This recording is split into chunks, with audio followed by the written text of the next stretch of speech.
Sometimes in our lives, we're up against a huge giant, a huge unknown trip, a huge unknown adventure that we're not completely sure how we're going to achieve. A couple weeks ago, me and my boys drove all the way to Tennessee to visit friends and family and drove all the way back. Now, when I say we, I actually meant me. I did all the driving. And if you know more about my story, you know that I have several different physical challenges. One, or actually two rather in this case, being vision loss in both of my eyes.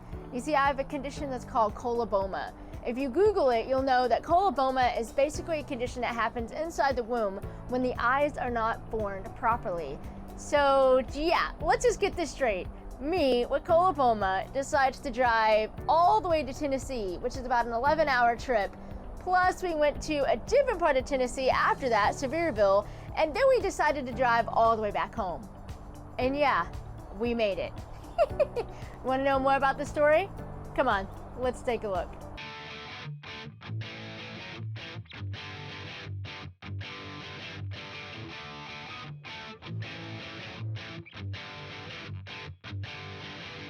As you can see that I'm here right now, you know that we survived the trip. And yeah, we had amazing adventures along the way. In fact, if you follow this YouTube channel, you'll get to learn a little bit about the places that we got to go and some of the amazing adventures that we got to see. Hey guys, it is Sunday and we're getting ready to leave, and I'll show you what some of the kids are doing. The kids are behind me. They've got their jackets on because it's actually cold this morning. Go figure, right before we leave. How are you guys feeling about this road trip? We're beginning, and how are you guys feeling about it? Yeah, so everybody's in a good mood at the moment, I'm sure that one. Including a hanging bridge, including a waterfall, including not driving off the road, and including a dam, like the word D-A-M. What, did you think I said something else? So if you stick around for those adventures, you'll get to learn more of our story. But today I want to focus on a really cool truth that God taught us just by driving through the mountains of Tennessee. The drive itself went smooth. For the most part, we drove through the city of Atlanta and we survived to tell about it. The boys enjoyed looking at the buildings and, of course, driving on these freeways that were a lot bigger than Orlando. One of the most amazing road adventures that we got to have was actually once we reached Tennessee itself. You see, one of the houses that we visited was literally at the top of a mountain. So we had to drive literally up a mountain to get to this house. I wish I would have known that just a little bit more before I went. But we did. We drove up the mountain, and you can see by this video that it was a pretty crazy drive up there, because if you made just a little slight turn to the left or to the right, you weren't just driving off the road, you were driving off a cliff. As we made this adventure, we had a couple times where we would come up literally to the top of the road and you literally had to stop because you could not see what would happen when the road dipped. It was one of those moments that me and the boys almost like literally held our breath because we weren't completely sure how this was going to end, where we were going to go, but we knew that we had to slow down, we knew that we had to listen, and we knew that we had to just understand where this was going to go. We had to take our time. We had to go slower. It was when we were going down these roads that God slowly began to speak truths to my heart. You see, on this journey, on this adventure, we didn't know how this was going to go. In fact, it was the first trip that I've ever taken where we didn't have our days planned out. And to be honest, for a planning freak like myself, I was a little bit unnerved. Okay guys, so we are now in Georgia and it's 52 degrees. Here they are. Matthew is playing on his electronic. It's over here. Mom's still driving. No hands! That's what's happening. But one thing God tried to teach me during that is that, Bethany, I am just going to call you to do the next best step. I'm not calling you to figure out how this is all going to end. I'm calling you to take adventure, and part of adventure, my baby girl, is that you have faith in me every step of the way. Not just to get to the finish line, not just to get to that place that you think you want to get to. Faith is through every step along the way. And sometimes you're not going to know what that next step is going to be. So when we were driving up several of these hills and we literally couldn't stop and we literally couldn't see the other side of the hill, I had to stop. And I remember one time Josh, my oldest, looked at me and was like, "Mom, somebody could be behind you. What are they gonna do?" I said, "They're gonna stop too." But Mom, what if they know this road? But Mom, what if they just don't stop? Mom, what if all this stuff? I said, buddy, I don't know where I'm going. And I have to stop. I have to pay attention to what's going on around me. Some of us, and at least myself, when we go through things in life that are hard, that are challenging, we have to learn to just slow down and stop and really pay attention to what God's showing us and what God's doing during that time.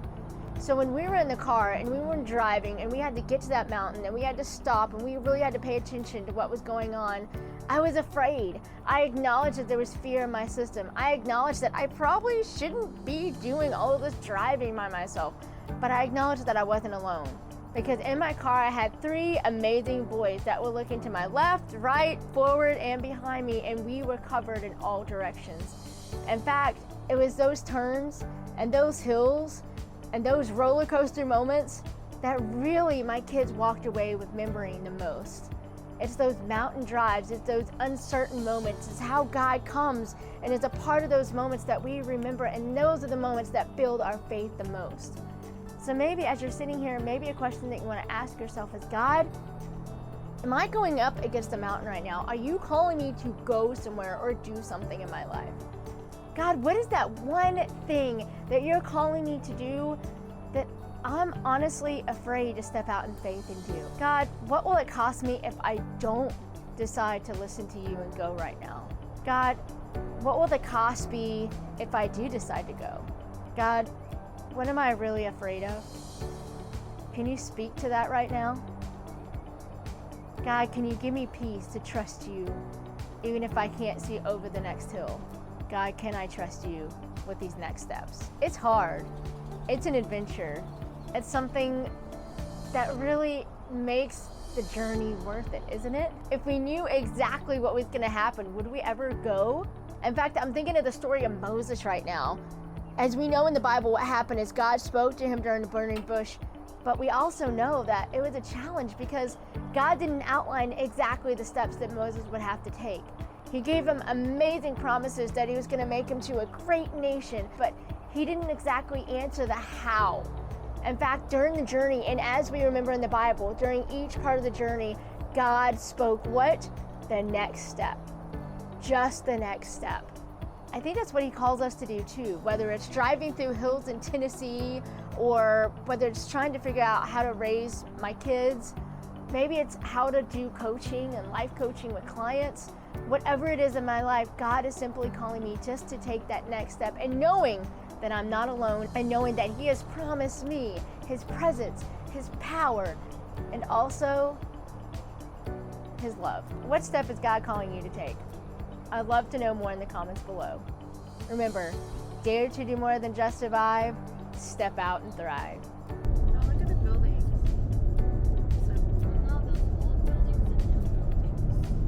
We are here in Georgia. What part of Georgia are we in? Oh, I'm not completely sure. hey guys! We're walking on the road because Mommy can't drive anymore. Like, I'm done.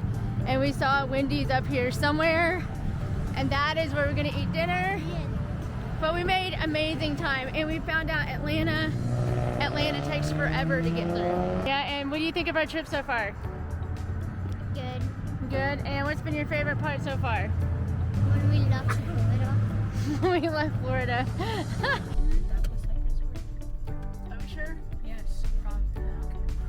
Yeah. I am positive. Oh yeah, I recognize that house. In 800 feet, turn right onto Gordon Way. Now that's the one we messed up on last time. Yes, I believe so. Okay. So, Come on. not there. That's where we tried last time. Straight. That's No, we not- didn't. That is No. not where we turned last time. I think it's up. She's guessing. You go. Turn right onto Gordon this. Way. You go on the one that goes up. Yeah. Don't turn that Not way. that way. Not That's that the one we messed Don't up on. turn That's that a way. very steep. Not that way. Very steep way. We almost went backwards because In a quarter mile, We're you will going. arrive at your destination. Gabby, We're but we go going. backwards again. Oh yeah, just to let you guys know, this is a one-way no, it's not. road. This is a one-way road, People don't know what your road is. but yeah, you can easily get in a crash and then Yeah, because people don't look and they just go like flying down this thing. and then one person has to back up, and that's It's Not very good. So we're praying that we don't. ever. Look at this. Oh, please. Come on, go up, go up. It's going. Blue lighting. Come on, blue lighting. I'm just happy that I'm not driving. Oh, thanks, kid. No pressure on your mama. Mm-hmm. No pressure. The driver? Yeah, we're literally like, look at this. Oh my gosh! Everybody hold your breath.